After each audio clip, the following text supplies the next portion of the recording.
আসসালামু আলাইকুম। আমন্ত্রণ জানাচ্ছি গল্পের ঝুড়ি বাই পিয়াস চ্যানেলে। আপনারা আজকে শুনবেন জলিল সাহেবের পিটিশন গল্পটি। তো আমরা সরাসরি গল্পে চলে যাচ্ছি। তিনি হাসি মুখে বললেন, আমি দুজন শহীদ মুক্তিযোদ্ধার বাবা। 71-এ আমার দুটি ছেলে মারা গেছে। আমি অবাক হয়ে তাকালাম। ভদ্রলোকের চেহারা বিশেষত্বহীন, বয়স প্রায় 60-এর কোঠায়। সে তুলনায় বেশ শক্ত সমর্থ একজন মানুষ।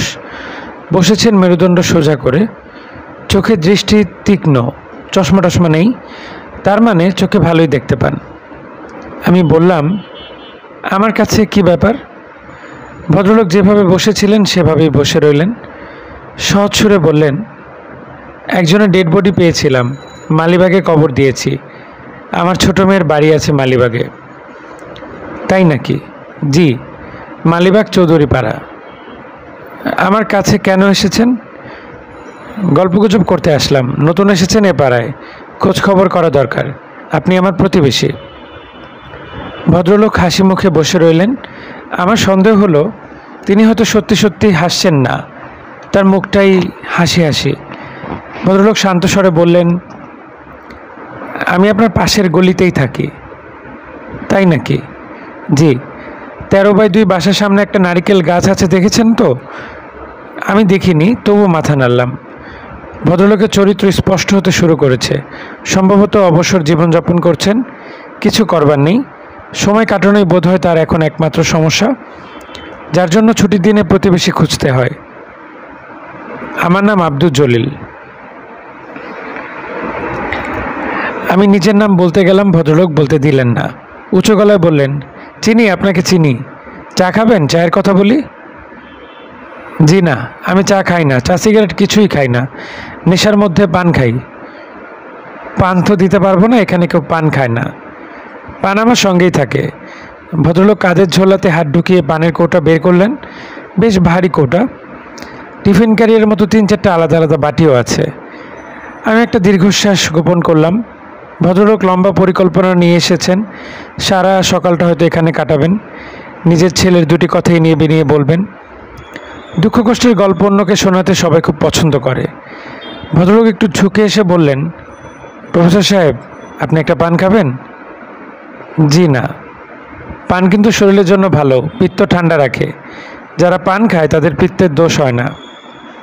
তাই নাকি? জি। পানের রস আর মধু হলো গিয়ে পিত্তের খুব বড় রকমের একটা ওষুধ। আমি ঘড়ি দেখলাম, 10:30। আজ ইউনিভার্সিটি নেই, থাকলে সুবিধা হতো। বলা যেত, কিছু মনে করবেন না। 11টার সময় একটা ক্লাস আছে, আপনি অন্য আরেকদিন সময় হাতে নিয়ে আসুন। ছুটির দিনে এরকম কিছু বলা যায় না। ভদ্রলোক তার পানের কোটা খুলে নানান রকম মশলা বের করলেন। প্রতিটি মশলা শুকে শুকে দেখলেন। পান বানালেন অত্যন্ত যত্নে। যিনি পান বানানোর মতো তুচ্ছ ব্যাপারে এতটা সময় নষ্ট করেন, তিনি যে আজ দুপুরের আগে আর নড়বেন না, তাতে কোনো সন্দেহ নেই। কিন্তু আশ্চর্য, ভদ্রলোক পান মুখে দিয়ে উঠে দাঁড়ালেন। হাসি মুখে বললেন, যাই, আমি অনেকটা সময় নষ্ট করলাম। বিস্ময় সামলে আমি আন্তরিকভাবে বললাম, বসুন। আর এত তারা কিসের? তিনি বসলেন না। আমি তাকে সিঁড়ি পর্যন্ত এগিয়ে দিলাম। ফেরার পথে দেখি বাড়িওয়ালার বারান্দায় ভ্রু কুঁচকে দাঁড়িয়ে আছেন। তিনি গম্ভীর গলায় বললেন, আজকে প্রফেসর সাহেবকে ধরেছে বুঝি? সিগনেচার করছেন? কি সিগনেচার? জলিল সাহেবের পিটিশনে সিগনেচার করেননি? পিটিশনটা কিসের? আমাকে বলতে হবে না, নিজেই টের পাবেন। হাড় ভাজা ভাজা করে দিবে, কোনো প্রশ্রয় দিবেন না। অস্পষ্ট একটা অস্বস্তি নিয়ে ঘরে ফিরলাম। নতুন পাড়ায় আসার অনেক বিরক্তিকর ব্যাপার আছে। নতুন নতুন মানুষদের সঙ্গে পরিচিত হতে হয়। সে পরিচয় অনেক সময় সুখকর হয় না। তবে জলিল সাহেব প্রসঙ্গে ভয়টা বোধহয় অমূলক। এরপর তার সঙ্গে দুবার মাত্র দেখা হলো। বেশ সহজ স্বাভাবিক মানুষ। একবার দেখা গ্রিন ফার্মেসির সামনে। তিনি হাসি মুখে এগিয়ে এলেন। আরে প্রফেসর সাহেব না, ভালো আছেন? জি ভালো, আপনি ভালো আছেন? কই, আর তো এলেন না। সময় পাই না, খুব ব্যস্ত পিটিশনটার ব্যাপারে। আমি আর কথা বাড়ালাম না। ক্লাসের দোহাই দিয়ে রিক্সা উঠে পড়লাম। দ্বিতীয়বার দেখা হলো নিউ মার্কেটে একটা নিউজ স্ট্যান্ডের সামনে। তিনি উবু হয়ে বসে একটির পর একটি পত্রিকা দ্রুত পড়ে শেষ করছেন। হকার ছেলেটি ক্ষুদ্র দৃষ্টিতে তাকে দেখছে। কি জলিল সাহেব, কি পড়ছেন এত মন দিয়ে? জলিল সাহেব আমার দিকে তাকালেন। মনে হলো ঠিক চিনতে পারলেন না। তার চোখে চশমা। চশমাও নিয়েছেন নাকি? জি, সন্ধ্যা হলে আমার মাথাটা ধরে যায়, গ্লাস পাওয়ার তো। ভালো আছেন প্রফেসর সাহেব? জি ভালো। যাবো একদিন আপনার বাসায়, পিটিশনটা দেখাবো আপনাকে। 14,300 সিগনেচার জোগাড় হয়েছে। কিসের পিটিশন বলুন তো? বললেই বুঝবেন। আপনারা জ্ঞানীগুণী মানুষ, আপনাদের বুঝতে কষ্ট হবে না। আমার ধারণা ছিল সরকারের কাছে কোনো সাহায্য টাহায্য চেয়ে পিটিশন করা হয়েছে, সেখানে 14,000 সিগনেচারের ব্যাপারটা বোঝা গেল না। আমি নিজে থেকে কোনো আগ্রহ দেখালাম না। জগতে অসুস্থ মানুষের সংখ্যা আসলে কম নয়। সিগনেচার সংগ্রহ করা যদি তার নেশা হয়, তা নিয়ে আমার উদ্বিগ্ন হওয়ার কোনো কারণ নেই। কিন্তু উদ্বিগ্ন হতে হলো জলি সাহেব এক সন্ধ্যায় তার 14,300 সিগনেচারের ফাইলপত্র নিয়ে আমার বাসায় উপস্থিত হলেন। হাসি হাসি মুখে বললেন, ভালো করে পড়েন প্রফেসর সাহেব। আমি পড়লাম। পিটিশনের বিষয়বস্তু হচ্ছে, দ্বিতীয় বিশ্বযুদ্ধে 10 লাখ ইহুদি মারা গিয়েছিল। সেই অপরাধে অপরাধীদের প্রত্যেকের বিচার করা হয়েছে এবং এখনও হচ্ছে। কিন্তু এদেশে 30 লক্ষ মানুষ মেরে অপরাধীরা কি করে পার পেয়ে গেল? কেন এ নিয়ে আজ কেউ কোনো কথা বলছে না? জলিল সাহেব তার দীর্ঘ পিটিশনে সরকারের কাছে আবেদন করেছেন এদের বিচার করা হয়। আমি ভদ্রলোকের দিকে তাকালাম। তিনি শান্ত স্বরে বললেন, আমার 2টি ছেলে মারা গেছে, সেজন্য যে আমি এটা করছি ব্যাপারটা কিন্তু তা না। আমার ছেলে মারা গেছে যুদ্ধে, ওদের মৃত্যুর জন্য আমি কোনো বিচার চাই না। আমি বিচার চাই তাদের জন্য যাদের ওরা ঘর থেকে ধরে নিয়ে মেরে ফেলেছে। আমার কথাটা কি আপনি বুঝতে পারছেন? পারছি। জানি পারবেন, আপনারা জ্ঞানীগুণী মানুষ। অনেকেই পারে না, বুঝলেন ভাই। অনেকে মানবতার দোহাই দেয়, বলে আরে বাদ দেন না, ক্ষমা করে দেন। ক্ষমায় তো সস্তা। হ্যাঁ বলেন, সস্তা? আমি কিছু বললাম না। জল্লি সাহেব পানের কোটা বের করে পান সাজাতে বসলেন। শান্ত স্বরে বললেন, আপনি কি মনে করেন আমি ছেড়ে দেব? আমি ছাড়বো না। আমার 2 ছেলে ফাইট দিয়েছে, আমিও দেব। মৃত্যু পর্যন্ত ফাইট দিতে থাকবো। দরকার হলে বাংলাদেশের প্রতিটি মানুষের সিগনেচার জোগাড় করব। 30টা লক্ষ লোক মারা গেল আর কেউ কোনো শব্দ করলো না। আমরা মানুষ অন্য কিছু বলেন দেখি। আমি সিগনেচার ফাইল উল্টে দেখতে লাগলাম। খুব গোছানো কাজকর্ম। সিগনেচারের পাশে বর্তমান ঠিকানা ও স্থায়ী ঠিকানা, স্বাধীনতা যুদ্ধে নিহত আত্মীয় স্বজনের নামধাম। অনেকেই মনে করে আমার মাথা ঠিক নাই। এক পত্রিকা অফিসে গিয়েছিলাম, সম্পাদক সাহেব দেখাই করলেন না। ছোকরার মতো একটা ছেলে বলল, কেন পুরান কাসন্দি কাটতেছেন, বাদ দেন না ভাই। আমি তার দাদার বয়সী লোক, আমারে বলে ভাই। আপনি কি বলেছেন? আমি বললাম, তুমি চাও না এদের বিচার হোক? ছেলেটা কিছু বলে না।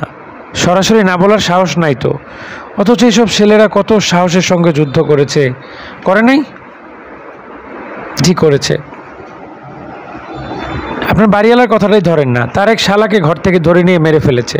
অথচ এই লোক সিগনেচার করে নাই। 30 লক্ষ লোক মরে গেল, কোনো বিচার হলো না। মনে হলে বুকের ভিতরটা চিনচিন ব্যথা হয়। আমি অত্যন্ত অস্বস্তি নিয়ে অপেক্ষা করতে লাগলাম। ভদ্রলোক দ্বিতীয় একটি পান মুখে পড়ে বললেন, সরকারি লোকজনদের সঙ্গে দেখা করেছি, তারা আমি কি বলতে চাই সেটা ভালো করে শুনতেই চায় না। একজন আমাকে বলল, আপনি একটা পরিত্যক্ত বাড়ির জন্য দরখাস্ত করেন। আপনার 2টি ছেলে মারা গেছে, বাড়ি পাওয়ার হকটা আপনার আছে। আপনি কি বললেন? আমি আবার বলবো কি, বাড়ির জন্য কি আমি পিটিশন করেছি নাকি? বাড়ি দিয়ে আমি করবোটা কি? আমার 2 ছেলে জীবনকে এত সস্তা? একটা বাড়ি দিয়ে দাম দিতে চায়, কত বড় স্পর্ধা চিন্তা করেন।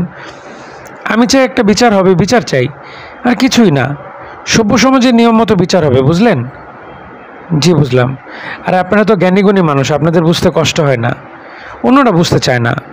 একটা সিগনেচারের জন্য 3 বার করে যেতে হয়, তাতে অসুবিধা নাই। আমি ছাড়বার লোক না। আমার সিগনেচার নিয়ে ভদ্রলোক চলে গেলেন। তারপর অনেক দিন তার সঙ্গে আর দেখা হলো না। একটা কৌতূহল জেগে রইল। রাস্তাঘাটে দেখা হলে জিজ্ঞেস করেছি, কি ভাই কতদূর করলেন? চালিয়ে যাচ্ছি প্রফেসর সাহেব, একটু দোয়া করবেন। লোকজন দস্তখত দিচ্ছে তো? সবাই দেয় না, ভয় পায়। কিসের ভয়? ভয়ের কি কোনো বাপ মা আছে? ভয় পাওয়া যাদের স্বভাব তারা ভয় পাবেই, বুঝলেন না? আমি আছি লেগে, আদালতে হাজির করে ছাড়বো। কি বলেন প্রফেসর সাহেব? তা তো ঠিকই। ডিস্ট্রিক্ট ভাগ করে ফেলেছি, এখন সব ডিস্ট্রিক্টে যাব। কষ্ট হবে, উপায় তো নাই। আপনি কি বলেন? ভালোই তো। তাছাড়া শুধু দস্তখত জোগাড় করলেও হবে না, কেস চালানোর মতো একটা এভিডেন্স থাকতে হবে না? বিনা কারণে নিরপরাধ লোকজন ধরে ধরে মেরেছে, এটা প্রমাণ করতে হবে না? ওরা ঘাঘু ঘাঘু সব লয়ার দেবে না? তা তো দেবেই। আপনার জানা মতো ভালো কোনো লয়ার আছে? আমি খোঁজ করব। তা তো করবেনই, আপনি তো অন্ধ না। অন্যটা বুঝতে পারছেন? বেশিরভাগ লোকই পারে না, মূর্খের দেশ। অনেক দিন আর জলিল সাহেবের কোনো দেখা পাই না। হয়তো সত্যি সত্যি জেলায় জেলায় ঘুরে বেড়াতে শুরু করেছেন। বগলে ভারী ভারী ফাইল, দস্তখতের সংখ্যা হয়তো বাড়ছে। 12,000 থেকে 15,000, 15 থেকে 20, এমনকি সত্যি হতে পারে যে 40-50 লাখ দস্তখত জোগাড় করে ফেলবেন তিনি। 50 লাখ লোকের দাবি অত্যন্ত জোরালো দাবি। বর্ষার শুরুতে খবর পেলাম জলিল সাহেব অসুখে পড়েছেন। হাঁপানি, সেই সঙ্গে রিউমেটিক ফিভার।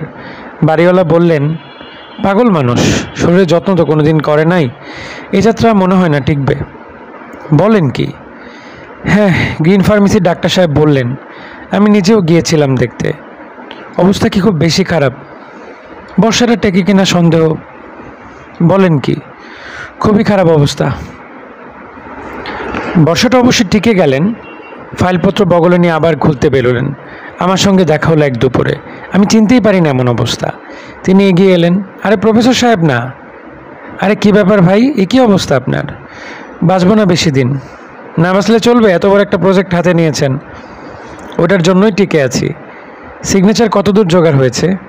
15,000। মাসে 300-400 বেশি পারি না, বয়স হয়েছে তো। তবে ছাড়বার লোক আমি না। না না, ছাড়বেন কেন? কাঠগড়ায় দাঁড় করাবো শালাদের। ইহুদিরা পেরেছে, আমরা পারবো না কেন? কি বলেন? তা তো ঠিকই। 30 লাখ লোক মেরেছে, বুঝলেন? একটা দুটো না। বাংলাদেশের মানুষ সস্তা না, মজাটা টের পাইয়ে দেব। আজিমপুরের ওই পাড়ায় আমি প্রায় 2 বছর কাটালাম। এই 2 বছর জলিল সাহেবের সঙ্গে ভালোই ঘনিষ্ঠতা হলো। মাঝে মাঝে যেতাম তার বাসায়। ভদ্রলোকের নিজের বাড়ি, দোতলাটি ভাড়া দিয়েছেন। ভাড়ার টাকায় সংসার চলে, স্ত্রী নেই। বড় ছেলের বউ তার সঙ্গে থাকে। ফুটফুটি 2টি মেয়েও আছে সেই বউটির। যমজ মেয়ে বোধ করি। খুব হাসি খুশি, ভালোই লাগে ও বাড়িতে গেলে। বউটি বেশ যত্ন করে। পিটিশন সম্পর্কে বাচ্চা দুটির ধারণাও দেখলাম খুব স্পষ্ট। একটি মেয়ে গম্ভীর হয়ে আমাকে বলল, দাদার খাতা লেখা শেষ হলে যারা আমার বাবাকে মেরেছে তাদের বিচার হবে। এইটুকু মেয়ে এত সব বোঝার কথা নয়। জলিল সাহেব নিশ্চয়ই ব্যাপারটা ওদের বুঝিয়ে বলেছেন। ওই পাড়া ছেড়ে চলে আসার পরও মাঝে মাঝে যেতাম। তারপর ধীরে ধীরে যোগাযোগ কমে গেল এবং একসময় দীর্ঘদিনের জন্য দেশের বাইরে চলে গেলাম। যাবার আগে দেখা করতে গিয়েছি। শুনলাম তিনি ফরিদপুরে গিয়েছেন সিগনেচার জোগাড় করতে। কবে ফিরে আসবেন কেউ বলতে পারে না। তার ছেলের বউ অনেক দুঃখ করলো। দুঃখ করার সঙ্গত কারণ আছে। একমাত্র পুরুষ যদি ঘর সংসার ছেড়ে দেয় তাহলে জীবন দুর্বিষহ হয়ে ওঠে। বাইরে থাকলে দেশের জন্য অন্যরকম একটা মমতা হয়। সে কারণে বোধহয় জলিল সাহেবের কথা মনে পড়তে লাগলো। মনে হতো ঠিকই তো, 30 লক্ষ লোক হত্যা করে পার পেয়ে যাওয়া উচিত নয়। জলিল সাহেব যা করছেন ঠিকই করছেন। একটা মধ্যযুগ না এটা। এই যুগে এত বড় অন্যায় সহ্য করা যায় না। উইকেন্ডগুলিতে বাঙালির এসে জড়ো হতো আমার বাসায়। কিছু আন্ডার গ্রাজুয়েট ছেলে, মুরহেড স্টেট ইউনিভার্সিটি অঙ্কের প্রফেসর আফসার উদ্দিন সাহেব, সবাই একমত জলিল সাহেবের প্রজেক্ট সব রকম সাহায্য করতে হবে। বাংলাদেশের জনগণের পক্ষ থেকে প্রয়োজন হলে আন্তর্জাতিক আদালতে মামলা দায়ের করা হবে। বিদেশি পত্রিকায় জনমতের জন্য লেখালেখি করা হবে। আমেরিকার ফার্গো শহরে আমরা এক সন্ধ্যাবেলায় আব্দুল জলিল সংগ্রাম কমিটি গঠন করে ফেললাম। আমি তার আহ্বায়ক, আফসার উদ্দিন সাহেব সভাপতি। বিদেশে বসে দেশের কথা ভাবতে বড় ভালো লাগে। সবসময় ইচ্ছে করে একটা কিছু করি। দেশে ফিরলাম 6 বছর পর। ঢাকা শহর অনেকখানি বদলে গেলেও জলিল সাহেবের বাড়ির চেহারা বদলায়নি। সেই ভাঙা পলেস্তারা ওঠা বাড়ি, সেই নারকেল গাছ। কড়া নাড়তেই 14-15 বছরের ভারী মিষ্টি একটি মেয়ে দরজা খুলে দিল। অবাক হয়ে তাকালো আমার দিকে। তুমি কি জলিল সাহেবের নাতনি? জি। তিনি বাড়ি আছেন? না, দাদু তো মারা গেছেন 2 বছর আগে। ও, আমি তোমার দাদার একজন বন্ধু। আসুন না, ভেতরে আসুন। আমি বসলাম কিছুক্ষণ। মেয়েটির মার সঙ্গে কথা বলার ইচ্ছে ছিল। ভদ্রমহিলা বাসায় ছিলেন না। কখন ফিরবেন তারও কোনো ঠিক নেই। উঠে আসবার সময় জিজ্ঞেস করলাম, তোমার দাদু যে মানুষের সিগনেচার জোগাড় করতেন সেই সব কি আছে? জি জি আছে তো। কেন? তোমার দাদু যে কাজটা শুরু করেছিলেন সেটা তো শেষ করা উচিত, তাই না? মেয়েটা খুবই অবাক হলো। আমি হাসি মুখে বললাম, আমি আবার আসবো, কেমন? জি আচ্ছা। মেয়েটি গেট পর্যন্ত গিয়ে দিতে এসে নরম গলায় বলল, জানেন, দাদু বলেছিল একদিন কেউ না কেউ এই ফাইলটা নিতে আসবে। আমার আর যাওয়া হলো না। উৎসাহ মরে গেল। দেশের এখন নানান রকম সমস্যা, যেখানে সেখানে বোমা ফাটে, মুখ বন্ধ করে থাকতে হয়। এর মধ্যে পুরনো একটা সমস্যা টেনে আনতে ইচ্ছে করে না। আমি জলিল সাহেব নই। আমাকে ভবিষ্যতের কথা ভাবতে হয়। মিরপুরে একটা পরিত্যক্ত বাড়ি কেনার জন্য নানা ধরনের লোকজনের সঙ্গে কথা বলতে হয়। জলিল সাহেবের 32,000 দস্তখতের ফাইল নিয়ে রাস্তায় বেরোনোর আমার সময়টা কোথায়? জলিল সাহেবের নাতনিটি হয়তো অপেক্ষা করে আমার জন্য। দাদুর পিটিশনের ফাইলটি ধরে ধরে ঠিকঠাক করে রাখে। এই বয়সে মেয়েরা না মানুষের কথা খুব বিশ্বাস করে। শেষ হলো আমাদের আজকের গল্প। আপনাদের সবাইকে আমন্ত্রণ রইল আগামী পর্বে নতুন কোনো গল্প শোনার জন্য। সবাই ভালো থাকবেন। আল্লাহ হাফেজ।